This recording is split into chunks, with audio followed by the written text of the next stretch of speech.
نبی علیہ الصلاۃ والسلام نے ایک موقع پر ارشاد فرمایا کہ جو شخص دنیا کے اندر مجھے صرف ایک چیز کی ضمانت دے دے، اس کو صحیح طریقے سے استعمال کرے گا، اس میں خیانت نہیں کرے گا، میں اس کو جنت کی ضمانت دیتا ہوں۔ پھر میرے نبی نے اپنی زبان کو پکڑ کر کے فرمایا کہ اس زبان کی مجھے ضمانت دے دو۔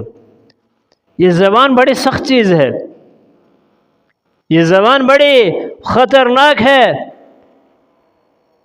یہ زبان انسان کو تخت پر بھی پہنچاتی ہے اور وقت بھی دکھاتی ہے، تخت پر بھی پہنچاتی ہے اور تختہ دار تک بھی پہنچا کر کے لے جاتی ہے۔ اللہ نے اس زبان کے اندر جو وہ ہڈی نہیں رکھی ہے، اس زبان کو بغیر ہڈی کے بنایا ہے۔ اللہ نے انسان کے دو کان بنائے ہیں، دو کان بنانے کا مقصد یہ ہے کہ انسان خوب اچھے طریقے سے سنے، اور زبان ایک بنائی ہے اور بغیر ہڈی کے بنائی ہے، اس میں کوئی ہڈی نہیں ہے، نرم چیز بنایا ہے۔ اس سے اللہ یہ بتانا چاہتے ہیں کہ بندے اس زبان کو نرمی کے ساتھ استعمال کرو، اچھے طریقے سے اس کو استعمال کرو، کہیں ایسا نہ ہو کہ اس زبان کی کڑواہٹ اور اس زبان کی سختی تمہیں بڑی کسی مشکل میں ڈال دے۔ اسی لیے عربی کا ایک شاعر ہے، اس نے کہا ہے جراحات السنان لہا التیام ولا یلتام ما جرح اللسان۔ تلوار کے لگے ہوئے جو زخم ہوتے ہیں، چاقو کے جو لگے ہوئے زخم ہوتے ہیں، یا چھری کے جو لگے ہوئے زخم ہوتے ہیں، وہ تو مٹ سکتے ہیں، وہ پر ہو سکتے ہیں، وہ ختم ہو جاتے ہیں۔ ڈنڈا کسی کو مارا، زخمی ہو گیا، کچھ عرصے کے بعد دوائی لگائی، پٹیاں کروائی، وہ ٹھیک ہو گیا۔ لیکن اس شاعر نے کہا جراحات السنان لہا التیام ولا یلتام ما جرح اللسان، لیکن جو زخم زبان کے ذریعے سے کسی کو پہنچتے ہیں، زبان کے ذریعے سے کسی کو برا بھلا کہا، زبان کے ذریعے سے کسی کو طعن و تشنیع کی، زبان کے ذریعے سے کسی کو گالی دی، زبان کے ذریعے سے کسی کے نسب اور حسب کے اوپر کیچڑ اچھالا، فرمایا ولا یلتام ما جرح اللسان، یہ زخم کبھی نہیں بھرتے۔ زبان ایسی خطرناک چیز ہے، تو میرے نبی نے فرمایا کہ میری امت اگر زبان کو صحیح استعمال کرنے کی ضمانت دے دے تو میں اس کو جنت کی ضمانت دیتا ہوں۔ میرے بھائی اور دوستو، انسان کی زندگی بڑی مختصر زندگی ہے، یہ ہمیشہ زندگی میں رہنے والا نہیں ہے، لیکن اس دنیا کی زندگی میں انسان ایسے اخلاق والا بن جائے اور ایسے کردار والا بن جائے کہ مرنے کے بعد پرائے تو اپنے ہیں، پرائے بھی یاد کریں۔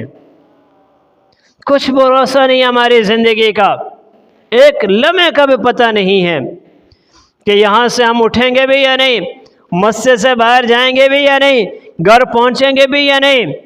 لیکن خوش نصیب ہے وہ انسان جو دنیا کی زندگی میں اللہ کو پہچان لیتے ہیں اور اللہ کے احکامات، نبی کے طریقوں کو اپنا لیتے ہیں۔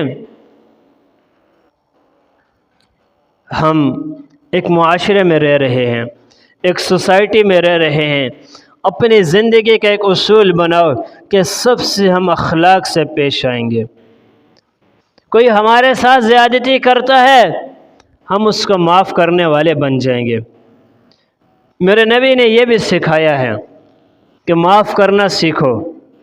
آج ہمارے ساتھ اتنی زیادتیاں نہیں ہوتی ہیں، ہمارے ساتھ یا تو زمین کا مسئلہ ہوگا، یا گھر کا مسئلہ ہوگا، یا پڑوس کا مسئلہ ہوگا، یا کاروبار کا مسئلہ ہوگا، یا لیبر کا مسئلہ ہوگا، یا مزدوری کا مسئلہ ہوگا، یا ٹھیکیداری کا مسئلہ ہوگا۔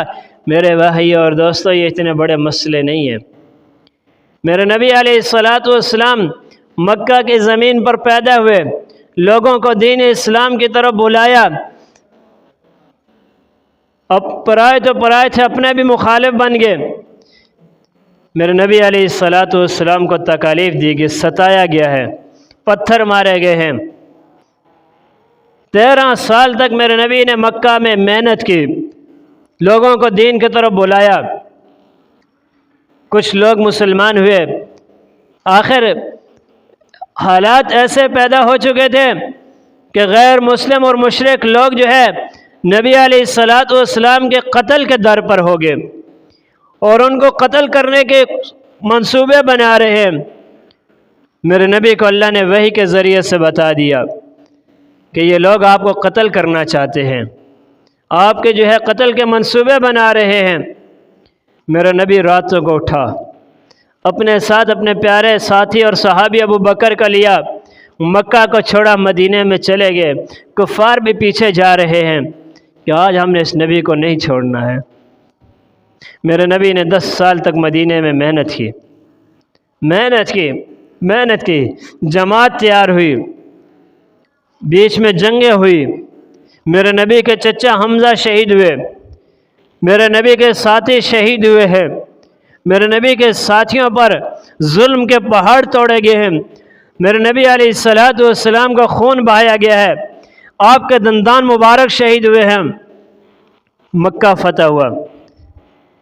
جب میرے نبی مدینے سے چلا مکہ کی طرف، کفار مکہ میں لرزہ طاری ہو گیا، ان میں کپکپی طاری ہو گئی۔ انہوں نے کہا آج لگتا ہے کہ محمد اگلے پچھلے سارے بدلے ہم سے لے گا، ہمیں تو نہیں چھوڑے گا، ہمیں تو معاف نہیں کرے گا۔ اور صحابہ کا بھی ایک جذبہ تھا، ایک ولولہ تھا کہ آج ہم بلال کا بھی بدلہ لیں گے، آج ہم حمزہ کا بھی بدلہ لیں گے، آج ہم عمار کا بھی بدلہ لیں گے، آج ہم سمیہ کا بھی بدلہ لیں گے، آج ہم بدر اور غزوہ حنین سارے غزوات کا بدلہ لیں گے، کفار سے نبی کو جو ستایا گیا ہے ان کا بدلہ لیں گے۔ صحابہ کی زبانوں پر یہ الفاظ تھے، الیوم یوم الملحمہ، کہ آج کا دن بدلے کا دن ہے، آج کا دن لڑائی کا دن ہے، آج کا دن جنگ کا دن ہے۔ میرے نبی نے سنا، میرا نبی تو رحمت بن کر کے آیا تھا، میرا نبی تو اخلاق کا پیکر بن کر کے آیا تھا، عمدہ صفات والا بن کر کے آیا تھا۔ میرے نبی نے جب یہ سنا کہ صحابہ تو فرما رہے ہیں کہ آج تو جنگ کا دن ہے، فرمایا ہے میرے پیارے صحابہ آج جنگ کا دن نہیں ہے، الیوم یوم المرحمہ، آج کا دن تو رحمت کا دن ہے، آج کا دن تو معاف کرنے کا دن ہے، آج کا دن تو درگزر کرنے والا دن ہے۔ میرے نبی نے اعلان فرمایا جاؤ جا کر کے مکہ میں اعلان کر دو کہ جو شخص بیت اللہ میں داخل ہو جائے گا، حرم شریف میں داخل ہو جائے گا، میں محمد اس کو بھی معاف کر دوں گا۔ پھر فرمایا من دخل دار ابی سفیان، کون ابو سفیان؟ جن کی اہلیہ محترمہ نے حضرت حمزہ رضی اللہ تعالیٰ عنہ کے ٹکڑے ٹکڑے کروا کر کے ان کے کلیجے کو چبایا تھا۔ میرے نبی نے اعلان فرمایا، سخت اس وقت تک اسلام نہیں لائے تھے، اسلام کے سخت مخالف تھے۔ میرے نبی نے فرمایا من دخل دار ابی سفیان فہو آمن، جو ابو سفیان کے گھر میں داخل ہو جائے گا وہ بھی امن میں ہو جائے گا، میں محمد اس کو بھی کچھ نہیں کہوں گا۔ پھر فرمایا جو شخص اپنے گھر کا دروازہ اور کوہاڑ بند کر دے گا، میں محمد اس سے بھی کچھ نہیں کہوں گا، وہ بھی امن میں ہو جائے گا۔